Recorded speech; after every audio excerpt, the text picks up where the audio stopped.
We just were making a little tour of the area. It's hard to believe the devastation. Trees that are 100 years old just ripped out of the ground. I've never seen anything like it. I've seen a lot of bad ones. I've gone to a lot of hurricanes, a lot of tornadoes. I've never seen anything like this. This is a bad one. We just visited with incredible families that, look, they've been devastated. They lost their child or two children, and just hard to believe what, I've never seen anything like it. A little narrow river that becomes a monster, and that's what happened.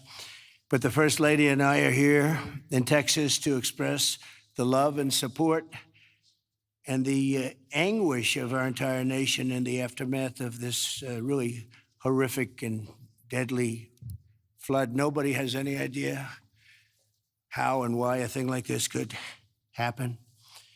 It's, and by the way, I have to tell you, the people here, first responders, the sheriff's office, all of the police, law enforcement, they've done an unbelievable job. And in speaking to the parents, they said everybody has been so professional, from the governor to the senators, all the way down to the local people on the site that really are a little bit used to this. But they've been looking at this for years, but in much smaller doses, much, much smaller doses.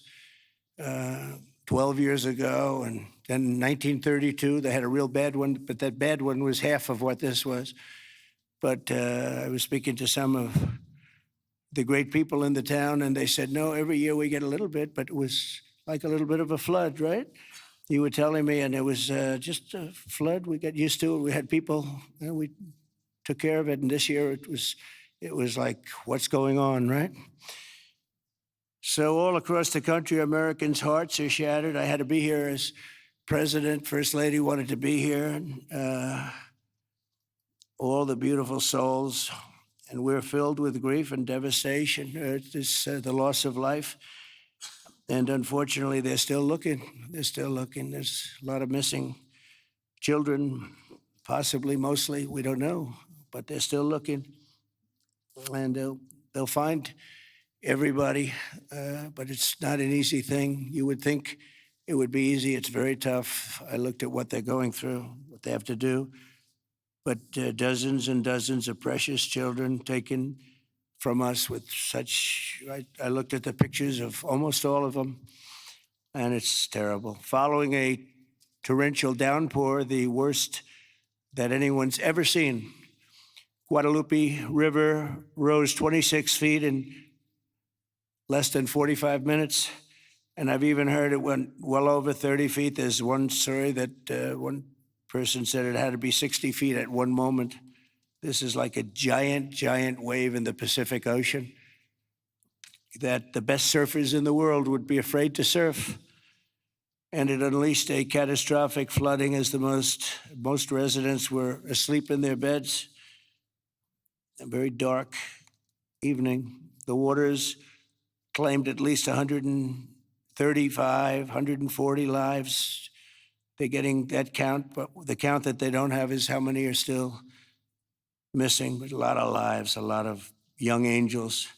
At the girls' Christian summer camp, known as Camp Mystic, a legendary camp, a camp that people would want to go to from all over the country. People, parents, they come and they would stay with their children. They'd stay in other cabins just to be with their children, but a legendary place. They were there because they loved God. And as we grieve this unthinkable tragedy, we take comfort in the knowledge that God has welcomed those little, beautiful girls into his comforting arms in heaven. And we believe that, have to believe that, and we do. And we lost some wonderful people beyond the little girls. We lost some very brave men and women that tried to save the girls. As our nation, we mourn for every single life that was swept away in the flood, and we pray for the families that are left behind. It's amazing the incredible spirit from those families. I don't know. I don't even know how they do it. But moments ago, Melania and I spent a lot of time with them. That's why we're a little late. I think this was a good reason to be late, frankly. And we just gave our warmest condolences. But you say to yourself, how do you give condolences? How do you do that to a young person that 3 days ago was here, 4 days ago was here and vibrant, and now is no longer here? The search for the missing continues. The people that are doing it are unbelievable people. That you couldn't get better people than this anywhere, Christy, right? Anywhere in the world, you couldn't get better people. And they're doing the job like I don't think anybody else could, frankly. And I want to thank them. I want to thank all of these great first responders who raced into very grave danger. We have some people that were incredible. The single Coast Guard rescue crew saved an incredible 169 children at Camp Mystic, 169. And the camp staff was also incredibly courageous. Are those Coast Guard people around here someplace? Because I hear some incredible people. And I actually, Scott Ruskin, is he around?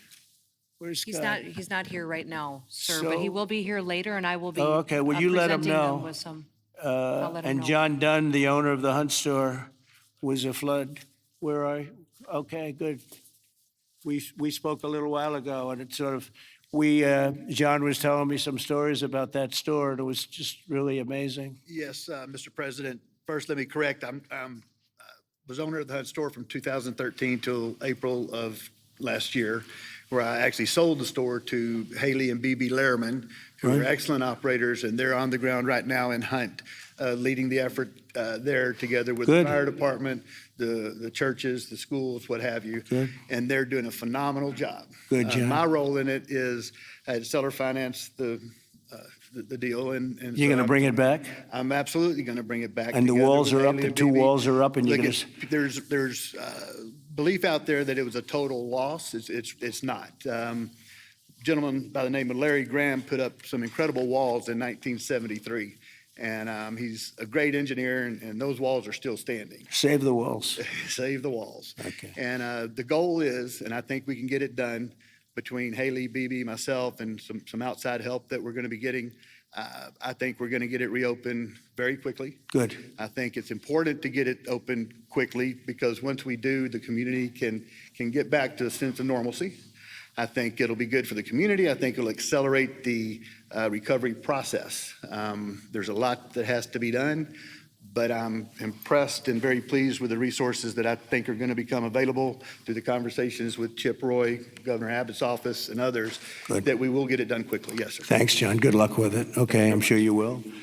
The search for the missing is continuing, as you know, and today I especially want to thank all of these incredible people from the Coast Guard, and you'll give my regards in particular to some of the people we mentioned. Every American should be inspired by what's taken place during this short period of time, and I want to thank Governor Abbott. He's an amazing guy. We come very, very close politically and personally, and we've had a tremendous relationship with Texas. I guess Texas brought us together. We were together fine, but now we're together a lot more. And I want to thank Cecilia, your great wife, who's been our friend for a long time. The job you do is really incredible in so many different ways, including with the border and every different way. Admired by everybody. Secretaries, Christino, Brooke Rollins, Scott Turner, and Administrator Kelly Loeffler, they all wanted to be here. Some of them hopped on the plane with me. Senators John Cornyn and Ted Cruz, you're here among us. And thank you very much. Our great Lieutenant Governor, I see you sitting there. I don't know if they even have your name down, but when I'm here, your name is down, right? He's doing a good job, always did. Always did. Also, numerous members of Congress, including Chip Roy from the district. This is Chip's district. I had a lot of time last week we spent with Chip Roy getting that great, big, beautiful bill passed. And who would have thought, and he's not easy, but he's good. Where is he? Where's Chip?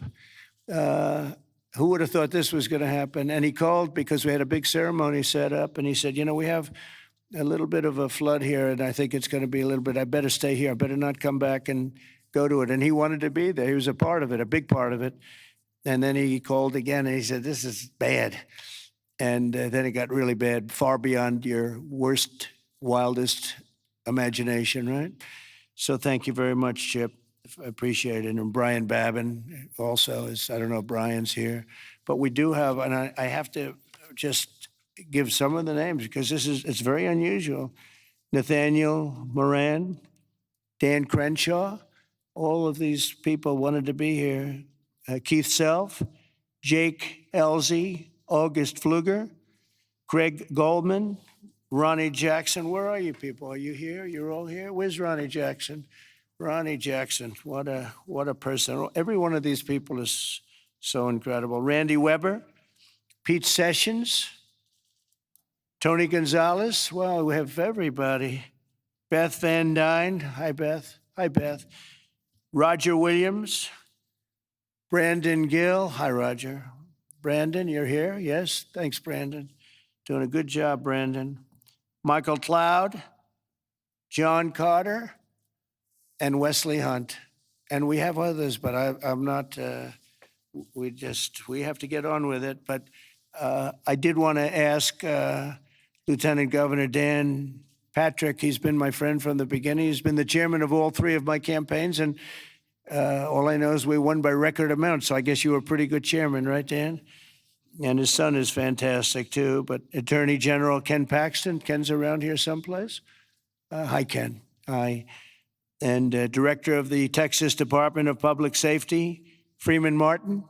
Freeman, thank you very much. You're doing an amazing job. Texas Chief of Emergency Management, Nim Kidd. Thank you. Thank you very much. Thank you for greeting us, too. Major General Thomas Seltzer of the Texas Military Department. Thomas, great job. Thank you. Really good job.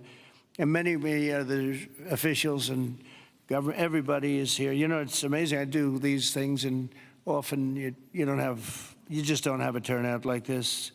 Half of government is here, but my administration is doing everything in its power to help Texas. And I can tell you that, and the governor will be the first to tell you that when the request was made for the emergency funds, Christy, I think we gave it within about 2 minutes, maybe less.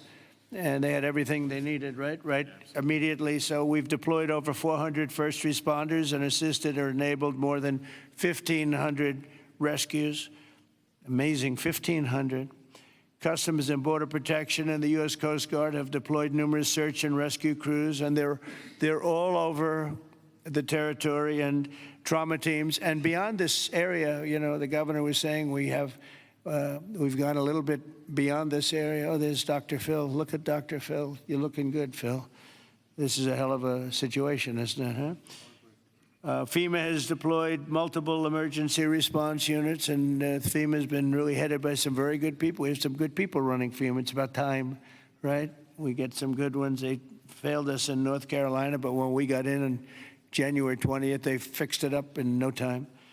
And the Army Corps of Engineers is always around and always strong and brilliant.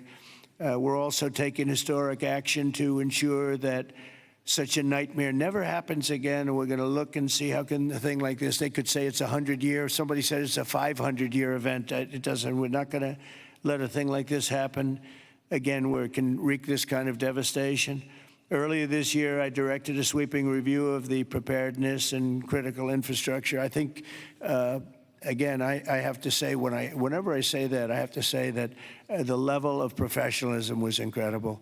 But we'll all work together to find out exactly what can be done because they do want to rebuild, and they're going to.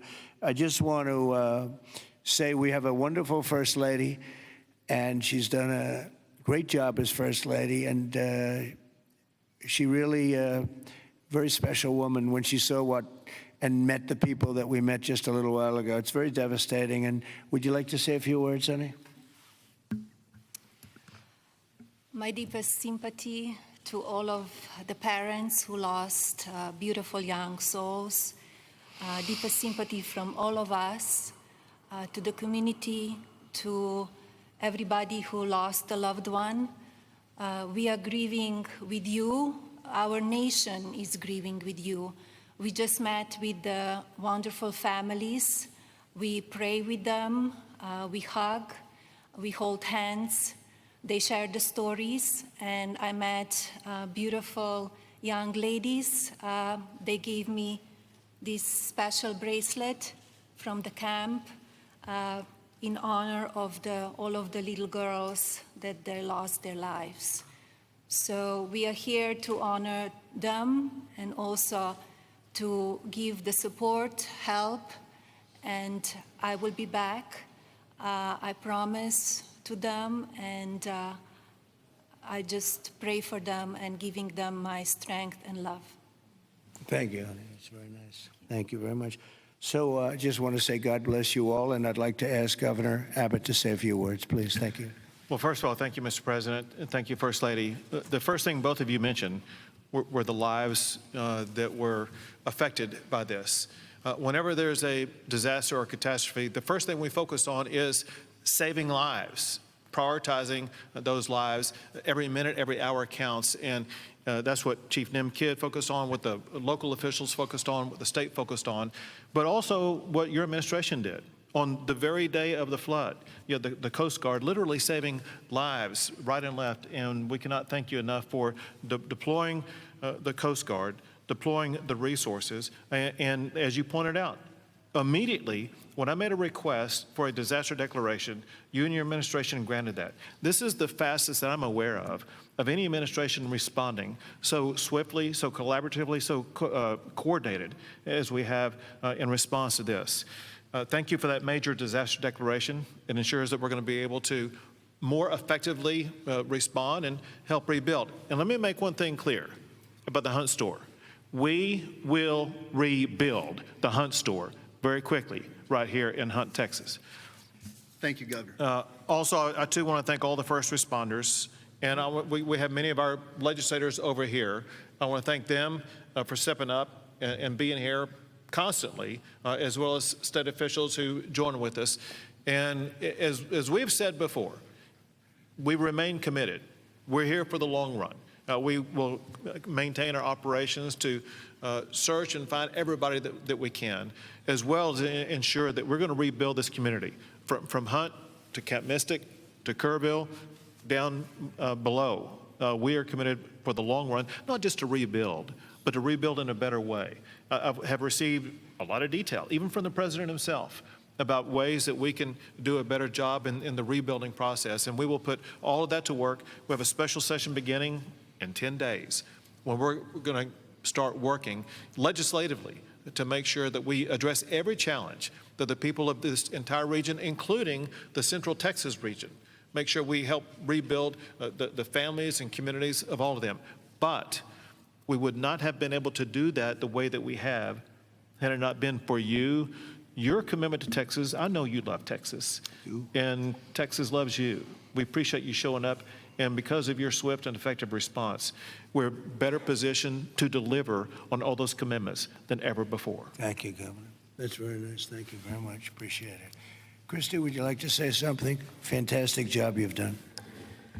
Well, Mr. President, I just want to thank you for coming and being here today, and to our First Lady as well. Your heart is evident for the people of Texas, and by you coming here and spending the day and taking the time to spend so much time with the families, I've spoken with many of them over the last several days, and they're so grateful for you that not only are you here to come and walk alongside of them, but to spend time with them and to deploy resources to help support the governor and his team, I think has meant the world, not just to those that are making the decisions, but to all of those down to the ones who have lost their children and are those who are still looking for their children. So that's the hardest part about the situation we have here today, sir, is that when you have a disaster like this, I believe this is an unprecedented event. I haven't heard in my knowledge, know of a flood that happened like this before. So, you know, in our experience, we know that it's at least a 1 in 1,000 year flood that hit this area in an unprecedented way. And emergencies and disasters are always locally executed. The state manages them, and then the federal government comes in and supports that. What we are doing here, sir, is empowering the state and the local officials to make the best decisions for their people, because they know their people, they know their community, and when they ask, then we come in and support them. So thank you for being a president who trusts people, who lets them use the responsibility that they have to make the best decisions for their families, for their communities, and we come in and we support them in that. So I can't thank you for helping us making such quick decisions, for Nim and his team, and the governor is absolutely fantastic. Every time I picked up the phone and was here, the lieutenant governor was available, the entire team, the Coast Guard and the Border Patrol were absolute amazing resources on the ground immediately, and we've had over 700 different FEMA employees and volunteers here as well that are engaged, and so all of your assets that you have as a federal government are deployed to help this community restore, but also to heal. I would just ask everybody in the room to remember to love on each other too, and to tell stories and memories, and that's how the greatest fear when you lose someone in your life is that people will forget them. So tell the stories that you knew and write them down and remember them, because nobody wants their loved one that they don't have anymore to ever be forgotten. Thanks, So Christy. thank you for that. Appreciate it. Nim, would you say a few words, please? You've Thank done you, a Mr. fantastic President. job working with Christy and everybody else. Thank you. Go Yes, ahead. sir. Thank you both for being here. Our hearts are broken, but they fuel the engine that drives this response for this community. These local first responders are the best in the nation. They put their lives on the line. Our volunteer firefighters that were out there putting their lives on the line, knowing that their homes were at risk. You have the best in the nation right here at the local level. Governor Abbott declared 21 Texas counties for this weather event under a state of disaster declaration. Your immediate declaration for individual assistance and public assistance will help us rebuild and recover. We've had over 2,200 state agency response personnel assisting our local government partners. But Mr. President, here's a staggering number. Over 12,300 volunteers have shown up here out of love to support this community. Just imagine, working 10 hours a day, 7 days into this event right now, that's over 861,000 hours of volunteer support right here. 19 other states have sent resources to us. Secretary Noem, thank you for the coordination and the effort on that. Your team has been phenomenal. We will continue the search nonstop. We will continue debris removal, and we will help this community rebuild. We're ready, sir. Thank you for a really great job you've done, and the coordination's been incredible with us and everybody else. Thank you very much. Yes, Dr. Phil, I see you sitting there, and this might be a time for you to give us some of your words of wisdom, if you would. Thank you. Well, thank you. I've talked to families and survivors, parents and grandparents, and the truth is we know psychologically that the number one stressor that we can experience in life is the loss of a child. And the worst situation that we can experience that is when it's sudden and when it's violent. That's the worst thing that can happen stress-wise in life. And you know, it's people say, well, you know, you get over it in time. You will. The truth is, you never get over it. You get through it. And one of the things Secretary Noem was just talking about, no truer words could be said, that it's cathartic to talk about this. And there's a collective consciousness in these communities down here. This is my country here. Texas is home for me. And there's a collective consciousness here. And everybody in these communities suffered this loss at some level. And so everybody shares that. And so everybody shares the healing. And that will come through here.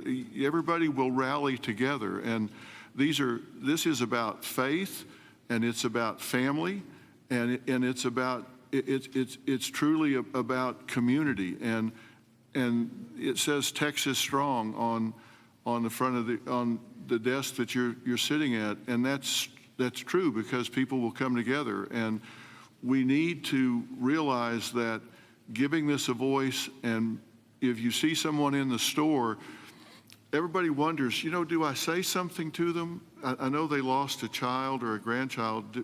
Do I bring it up, or because they look like they're doing okay? The answer to that question is an unambiguous yes. You don't ever let them think you've moved on from it. It's okay to go and say, hey, look, I know about the loss. I share that with you, and I love you. And we won't forget this, because these bright lights will go away. Another headline will come along, and people move on. Let them know we don't forget. We don't forget the loss. It will never go away, and we remember it. And these first responders down here, men and women that were diving into those waters.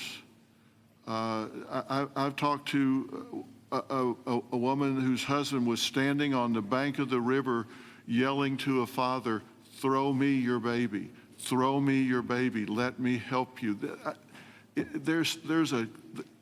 Mr. President, there is a depth of root and caring here like you just can't believe until you see it. And everybody here knows that. And it's so inspiring for you and the First Lady to come here and share this and see the fiber of these communities. That's why they rally around you and everything that you stand for here, from the border to the disasters. And it's not just a photo op for you to be here. People see your heart and believe in what you stand for. And God bless you for coming here and doing this. It means a lot. God bless you. Thank you. That was really beautiful. I'm glad I asked him to say a few words, Dan. Do you want to say a couple of words, Dan? Please, Lieutenant Governor. We spoke the morning immediately. You and I talked the very next morning, and he was right there. First of all, Mr. President, First Lady, a long time ago, I asked a pastor when I was going to see a person in the hospital who didn't have long to live, and I said, "What do I say?" And they said, "Don't worry about what you say, just be there." So you and Madam First Lady, the two of you being here, sends a message. It paints a picture that words can't express, and it gives them hope.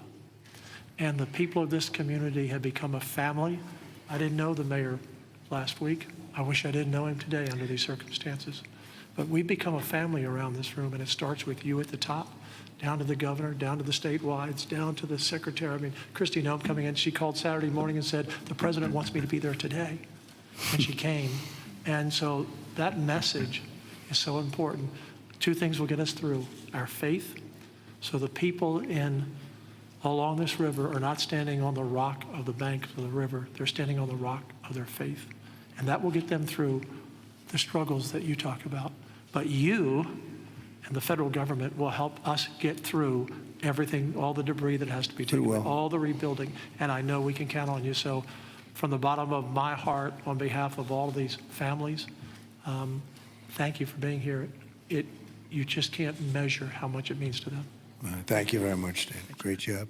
Appreciate it. Hey, it's Will Kane. Click here to subscribe to the Fox News channel on YouTube. It's the best way to get our latest interviews and highlights. And click to subscribe to the Will Kane podcast for full episodes right now.